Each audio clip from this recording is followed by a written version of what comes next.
Friends, अपने इस video में मैं आप सबसे आईएएस की तैयारी के लिए जो बहुत इम्पॉर्टेंट बुक्स हैं उनके बारे में बातें करने जा रहा हूं। लेकिन इसकी शुरुआत मैं इस बात से करना चाहूँगा कि किताबें कितनी भी अच्छी क्यों न हों, वो आपको आईएएस नहीं बना सकेंगी, केवल वही। लेकिन बिना अच्छी किताबों के भी तो आप आईएएस नहीं बन सकते। किताबें तो चाहिए ही चाहिए ना, और वो भी किताबें ऐसी हों जो बेस्ड हों, कम से कम अपने समय की बेस्ड किताबें तो हो ही।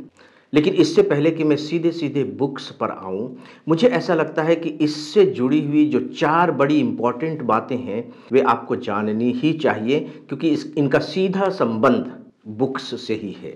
इसमें जो सबसे पहली और इम्पॉर्टेंट बात है, जो बहुत चैलेंजिंग भी है, वो ये है कि यूपीएससी ने जो भी सिलेबस प्रिस्क्राइब किया हुआ है वो बहुत क्लियर नहीं है, वो बहुत डिटेल्स में नहीं है। इसके बारे में आप जानते होंगे। तो सवाल यह है कि फिर आप करेंगे क्या? क्योंकि जो भी यूपीएससी की तैयारी के बारे में किताबें लिखी जाएंगी, तो अगर सिलेबस डिटेल में नहीं है तो मैं अपनी तरफ से उसकी डिटेलिंग करूंगा, और उसकी डिटेलिंग करने के लिए बहुत ज़रूरी है कि मेरे पास उसका एक्सपीरियंस हो।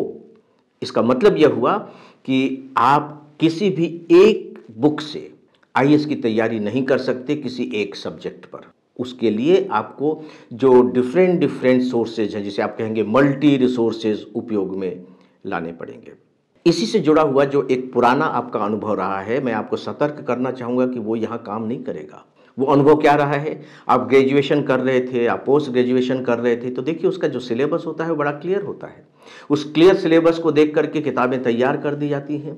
आप एक सब्जेक्ट पर एक किताब पढ़ लेते हैं, उससे पूरा सिलेबस मिल जाता है, बात बन जाती है।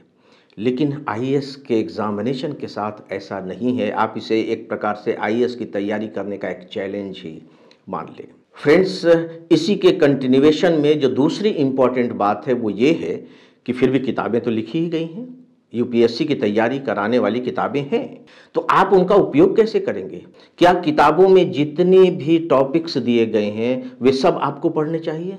आपके पास यहाँ वो विज़न होना चाहिए, वो दृष्टि होनी चाहिए कि आप समझ सकें कि इस बुक में से मुझे कौन कौन से टॉपिक्स पढ़ने हैं और कौन कौन से टॉपिक्स छोड़ देने हैं। लेकिन सवाल ये पैदा होता है कि आप ऐसा करेंगे कैसे? इसके लिए 2 चीज़ें आपकी मदद करती हैं, याद रखिए। आपके पास यूपीएससी का सिलेबस होना चाहिए। देखिए, मैंने कहा कि यूपीएससी का सिलेबस बहुत क्लियर तो नहीं है, लेकिन आपको आउटलाइन तो प्रोवाइड कर ही देता है, वो आपकी मदद करेगा। दूसरी बात यह है कि आपके पास प्रीवियस 5 ईयर्स के क्वेश्चन पेपर होने ही चाहिए, प्री के भी और मेंस के भी। जब आप क्वेश्चंस पढ़ेंगे तब आपको पता लगेगा कि अच्छा ये टॉपिक बहुत इंपॉर्टेंट है, नहीं ये टॉपिक इंपॉर्टेंट नहीं है, इस टॉपिक से तो पूछा ही नहीं गया है। तो धीरे धीरे, देखिए अचानक नहीं होगा, लेकिन जब आप तैयारी करने के प्रोसेस में होंगे तो धीरे धीरे आपके अंदर खुद वो कैपेसिटी पैदा हो जाएगी, वो विज़न पैदा हो जाएगा कि नहीं ये टॉपिक ज़्यादा इंपॉर्टेंट है, नहीं ये टॉपिक तो बिल्कुल भी इंपॉर्टेंट नहीं है, इसे हम छोड़ सकते हैं, हालांकि वो किताबों में है। लेकिन आप समझ जाएंगे कि नहीं ये तो मेरे काम का नहीं है। आखिरी पॉइंट है कि सिविल सर्विस एग्जामिनेशन में, मैं एग्जामिनेशन की बात कर रहा हूँ, करेंट अफेयर्स का बहुत बड़ा रोल होता है, और साथ ही जो स्टैटिक पोर्शन होता है जिसकी तैयारी आप किताबों से करेंगे, उनकी तैयारी एनालिटिकल तरीके से की जानी चाहिए। इसका मतलब है कि उन किताबों को आप प्रेफरेंस दें जिनमें अच्छे तरीके से समझाया गया हो। यह नहीं कि किसी टॉपिक के बारे में बस सीधे सीधे बता दिया और आपका काम चल जाएगा, नॉट एट ऑल। आप देखिए, शॉर्टकट प्लीज़ मत अपनाइएगा, क्योंकि यही होता है कि स्टूडेंट को लगता है कि अरे ये किताब तो सरल है, अरे इसमें तो पॉइंट वाइज बहुत सीधे साधे तरीके से समझा दिया गया है, इसे याद करना आसान रहेगा। मुझे लगता है कि जो स्टूडेंट वाकई में आईएएस बनना चाहते हैं उन्हें इस शॉर्टकट के रास्ते से परहेज करना ही करना चाहिए, फिर चाहे इसके लिए आपको कितनी भी मेहनत क्यों ना करनी पड़े, आप करिए। तो फ्रेंड्स, अब मैं आता हूँ बुक्स पर, हर सब्जेक्ट के बारे में, और मैं जो बातें करने जा रहा हूँ इनफैक्ट प्री और मेंस दोनों की तैयारी के बारे में बात करने जा रहा हूँ, क्योंकि मेरा ये मानना है कि शुरुआत तो आपको प्री एग्जामिनेशन से ही करनी पड़ेगी, लेकिन जो आपकी तैयारी की शुरुआत होनी चाहिए वो मेंस की दृष्टि से ही होनी चाहिए। अदरवाइज मुझे लगता है कि आप केवल प्री की तैयारी करके चलेंगे तो आपकी तैयारी आधी अधूरी ही रहेगी। मेरी इस बात पर विश्वास करें या न करें, या आपके हाथ में है, लेकिन मैं आपको विश्वास दिलाता हूँ कि यदि आप एक बार एग्जामिनेशन में अपीयर होंगे और आपकी तैयारी सिर्फ प्री की तैयारी की होगी, तो नेक्स्ट बार जब आप अपीयर होने के लिए तैयारी करेंगे तो आपको मेरी इस बात पर विश्वास करना पड़ेगा। तो क्या ये बेहतर नहीं होगा कि आप अभी से विश्वास करके चलें? तो मैं सबसे पहले आपको 4 सब्जेक्ट्स की बुक्स के बारे में बताना चाहूँगा, और ये 4 सब्जेक्ट वे सब्जेक्ट हैं जिन्हें मैं सिविल सर्विस एग्जामिनेशन की तैयारी के 4 मोस्ट स्ट्रॉन्ग पिलर्स कहता हूँ। 4 मोस्ट स्ट्रॉन्ग पिलर्स, और इनकी तैयारी आपको बहुत अच्छे स्तर की करनी चाहिए, ऑलमोस्ट ग्रेजुएशन के लेवल की। तो शुरुआत करता हूँ मैं भूगोल से। देखिए, भूगोल बहुत इंपॉर्टेंट सब्जेक्ट है। अगर आप इन चारों सब्जेक्ट को ले लेंगे तो इनका टोटल जो परसेंटेज कंट्रीब्यूशन होता है प्री एग्जामिनेशन में, वो 60% के आसपास होता है। इसीलिए आपको बहुत अच्छे से इनकी तैयारी करनी होगी। फ्रेंड्स, जहाँ तक ज्योग्राफी का सवाल है, इसे समझना थोड़ा सा मुश्किल होता है। मैं ये मान करके चलता हूँ कि इस किताब को पढ़ने का जो आपका तरीका है बहुत ही साइंटिफिक होना चाहिए। इसके लिए 2 उपाय हैं। नंबर 1, यदि आपकी थोड़ी सी भी ज्योग्राफी की बैकग्राउंड है तो आप सीधे सीधे एनसीईआरटी की 11th की 2 किताबें हैं, और इसी तरह से एनसीईआरटी की 12th की 2 किताबें हैं ज्योग्राफी पर, आपको उन्हें पढ़ लेना चाहिए। 11th की जो 2 किताबें हैं उनमें एक किताब है भौतिक भूगोल के मूल सिद्धांत, और दूसरी किताब है भारत भौतिक पर्यावरण। 12th की 2 किताबें हैं, उनमें एक बुक है मानव भूगोल के मूल सिद्धांत, और दूसरी बुक का नाम है भारत, लोग और अर्थव्यवस्था। आप जानते हैं कि ये हिंदी और इंग्लिश दोनों में अवेलेबल है। लेकिन यदि आपकी बिल्कुल भी बैकग्राउंड नहीं है तो मैं सजेस्ट करूंगा कि एनसीईआरटी की ही भूगोल पर इससे पहले की जो किताबें हैं, यानी कि class 5th 6th 7th 8th, यदि आप उनसे शुरुआत करेंगे तो वो ज़्यादा अच्छा होगा। इसके साथ ही साथ मैं एक बुक और सजेस्ट करना चाहूँगा जो कंबाइंड फॉर्म है, जिसमें आपको ढेर सारे टॉपिक्स एक साथ मिल जाएंगे। ये बहुत ही पतली सी किताब है। यह है भारत का भूगोल, अरविंद कुमार। फ्रेंड्स, यदि आपकी इंग्लिश थोड़ी सी भी ठीक ठाक हो तो एक किताब बहुत पॉपुलर है लियोंग की लिखी हुई, और इस किताब का टाइटल है certificate physical and human geography. पतली सी किताब है, लेकिन यह भी आपके लिए काफ़ी मददगार हो सकती है। तो ये भूगोल की बात हो गई। अब हम आते हैं नेक्स्ट सब्जेक्ट पर, वह है हिस्ट्री। देखिए, जो एंशियंट इंडिया है, मेडिवल इंडिया है और मॉडर्न इंडिया है, इन तीनों पर आप एनसीईआरटी की किताबें पढ़ें, लेकिन ओल्ड एनसीईआरटी की, क्योंकि उसमें जितने सही तरीके से और जितने सरल तरीके से बताया गया है, मुझे लगता है कि वो ज़्यादा व्यवहारिक है और एग्जामिनेशन की दृष्टि से भी वो किताबें ज़्यादा इम्पॉर्टेंट हैं। जहाँ तक मॉडर्न इंडिया का सवाल है, तो मॉडर्न इंडिया की जो तैयारी होगी उसके लिए 2 किताबें आपकी मदद करेंगी। नंबर 1, स्पेक्ट्रम की जो बुक है अच्छी किताब है, लेकिन उसकी एक लिमिटेशन है। लिमिटेशन यह है कि उसमें बातों को समझाया नहीं गया है, पॉइंट पॉइंट दे करके बता दिया गया है। तो आप इस कमी को कैसे पूरा करेंगे, क्योंकि मॉडर्न इंडिया से सबसे ज़्यादा क्वेश्चन पूछे जाते हैं और उसकी समझ होनी बहुत ज़रूरी है। तो इसको सप्लीमेंट कीजिए आप विपिन चंद्रा की किताब से, जिसका टाइटल है आधुनिक भारत का इतिहास। और यदि आप मुझे इजाज़त दें तो मैंने एक बहुत प्यारी सी छोटी सी किताब लिखी है फ्रीडम मूवमेंट के ऊपर, आज़ादी की कहानी। इसका शीर्षक ही मैंने रखा है आज़ादी की कहानी। जब आप इसे पढ़ेंगे तो आपको मज़ा भी आएगा और एक कहानी के फॉर्म में पूरे फ्रीडम मूवमेंट की जानकारी आपको मिल जाएगी। आप इसे भी कंसल्ट कर सकते हैं। जहाँ तक आर्ट एंड कल्चर की तैयारी की बात है, तो देखिए इसका काफ़ी कुछ पोर्शन तो हिस्ट्री की तैयारी के दौरान हो जाता है, क्योंकि हिस्ट्री में भी आपको पढ़ना ही पड़ता है कि उस पर्टिकुलर युग की किस तरह की भाषा रही है, संस्कृति रही है, किस तरह का साहित्य रहा है। लेकिन उसी से बात बनती नहीं है। इसके लिए मैं आपको एक किताब सजेस्ट करना चाहूँगा। ये नितिन सिंघानिया की लिखी हुई बुक है। इसका नाम है भारतीय कला एवं संस्कृति। ये काफ़ी पॉपुलर है। ये मोटी भी बहुत है, लेकिन इसमें से आपको छाँट करके अपने लिए जो ज़रूरी लगे उनका चयन करना पड़ेगा। तभी जा कर के आप इस किताब के साथ सही तरीके से न्याय कर पाएंगे, और अपने साथ भी। फ्रेंड्स, इसके बाद वर्ल्ड हिस्ट्री पर हम आते हैं। देखिए, वर्ल्ड हिस्ट्री आपके प्री एग्जामिनेशन में तो नहीं है, लेकिन मेंस में है। तो फिर क्या प्री के लिए आपको वर्ल्ड हिस्ट्री की तैयारी नहीं करनी चाहिए? यह गलती अक्सर स्टूडेंट कर बैठते हैं। मैं आपको यहाँ स्पेशली बताना चाहूँगा कि जो इंटरनेशनल रिलेशन है वो आपके प्री में है, और अगर आपके पास वर्ल्ड हिस्ट्री की समझ नहीं है तो आप इंटरनेशनल रिलेशन को भी अच्छे से नहीं समझ पाएंगे। इसलिए प्लीज़ आप प्री के स्टेज पर ही वर्ल्ड हिस्ट्री के बारे में भी पढ़ लें। जो 11th की किताब है वह है विश्व इतिहास के कुछ विषय। जो 11th की बुक है वो आपको वर्ल्ड हिस्ट्री के बारे में अच्छी जानकारी दे देगी, और बड़े सरल तरीके से और बीच बीच में स्टोरी ले लेकर के उसे समझाया गया। मुझे बहुत ही प्यारी लगी थी किताब। इसी के साथ ही साथ मैं एक छोटी सी बहुत प्यारी सी किताब है वो सजेस्ट करना चाहूँगा। अर्जुन देव की लिखी हुई किताब है समकालीन विश्व का इतिहास। इसे सिलेबस के आधार पर लिखा गया है और मुझे लगता है कि इसमें पूरा सिलेबस कवर किया गया है। फ्रेंड्स, अब हम आते हैं एक बहुत ही चैलेंजिंग तीसरे पेपर पर, और वह है पॉलिटिकल साइंस, राजनीतिक विज्ञान। इसके लिए एक किताब तो बहुत पॉपुलर है, आप सब ने उसके बारे में सुना ही होगा, एम लक्ष्मीकांत की किताब भारत की राजनीतिक व्यवस्था, इंडियन पॉलिटी। और ये किताब तो आपको पढ़नी ही पढ़नी चाहिए। बेसिकली देखिए, ये कॉन्स्टिट्यूशन पर बेस्ड किताब है। मैंने देखा है कि जब किताब के बारे में सजेशन दी जाती है तो बेसिकली एम लक्ष्मीकांत की किताब कह बता करके लोग छुट्टी पा लेते हैं। Not at all. मैंने स्पेशली इसलिए कहा है कि ये जो बुक है मूलतः कॉन्स्टिट्यूशन के बारे में आपको बताती है। मैं अंडरलाइन करना चाहूँगा कि समझाती नहीं है, आपको जानकारी दे देगी और सारी जानकारियाँ दे देंगी। और सच पूछे तो जब उनकी जानकारियों के आधार पर आप सिविल सर्विस एग्जामिनेशन के उत्तर भी दे लेंगे। लेकिन कुछ टॉपिक्स ऐसे होते हैं कि जिनकी अंडरस्टैंडिंग के बिना आप जो क्वेश्चन पूछे जाते हैं उनके सही तरीके से आंसर नहीं दे सकेंगे। उदाहरण के लिए स्वतंत्रता क्या होती है, समानता क्या होती है, राज्य किसे कहते हैं, इसके बारे में आपको एम लक्ष्मीकांत की किताबों में पढ़ने को कुछ नहीं मिलेगा। तो सवाल यह है कि इसकी भरपाई आप करेंगे कैसे।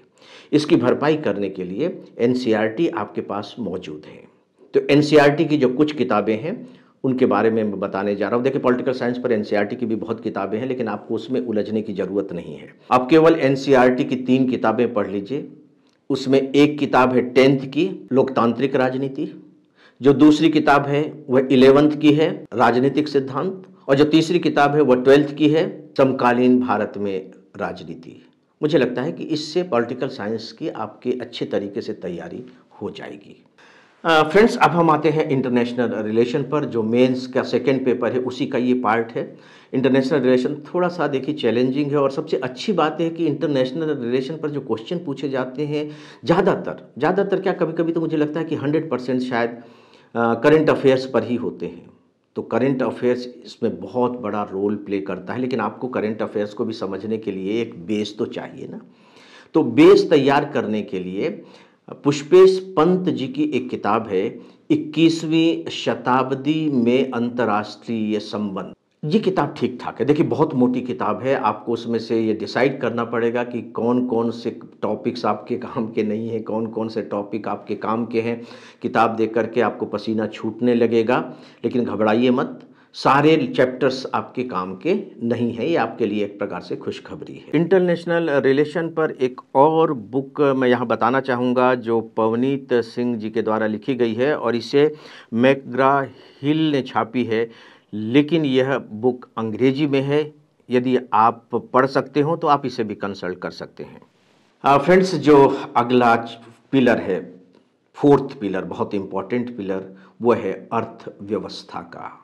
अर्थव्यवस्था, याद रखिए, ये अर्थशास्त्र नहीं है, अर्थव्यवस्था है। लेकिन मैं यहाँ बताना चाहूँगा कि अर्थशास्त्र को समझे बिना आप अर्थव्यवस्था को नहीं समझ सकते।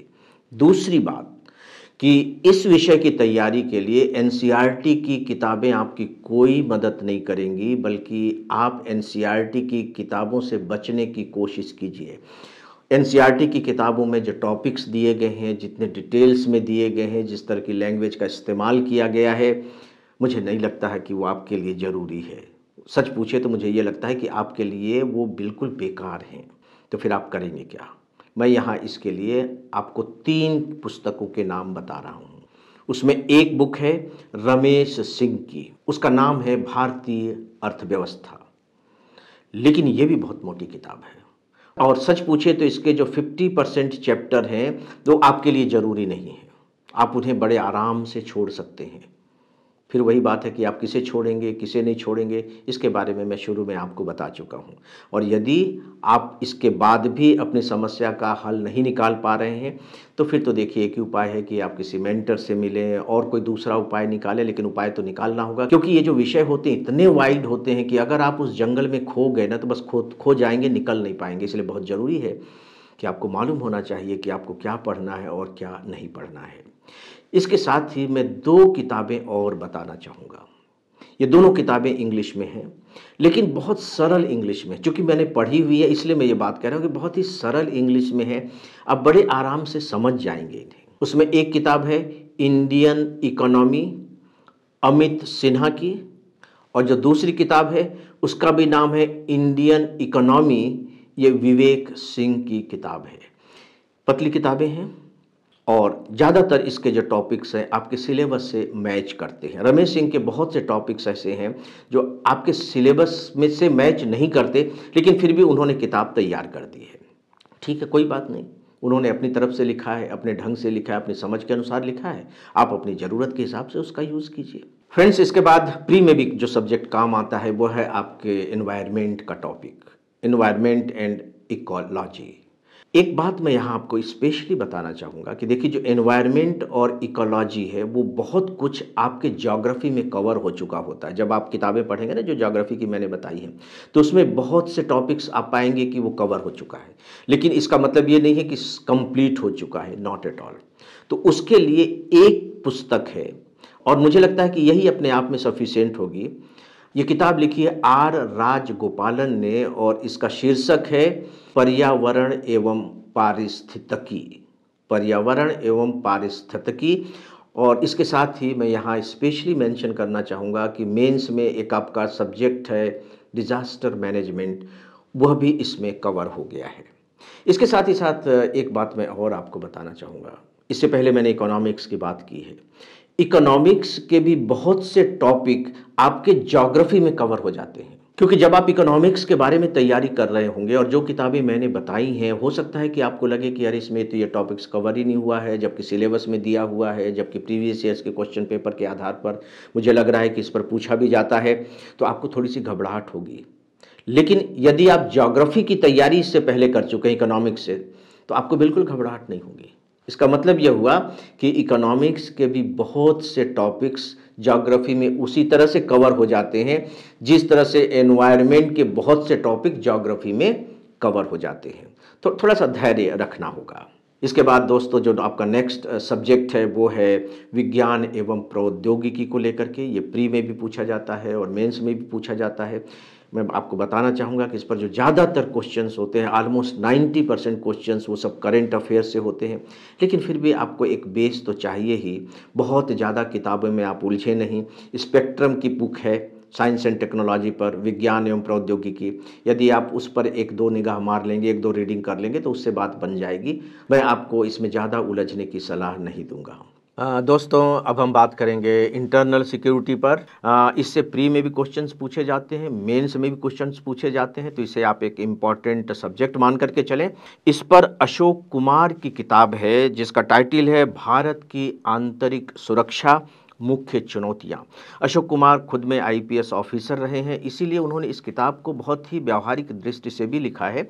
ये एक पतली सी किताब है और सबसे अच्छी बात है कि इसमें लगभग जो पूरा सिलेबस है वो कवर हो जाता है और ये जो बुक है ये आपका बेस तैयार कर देती है इंटरनल सिक्योरिटी के बारे में।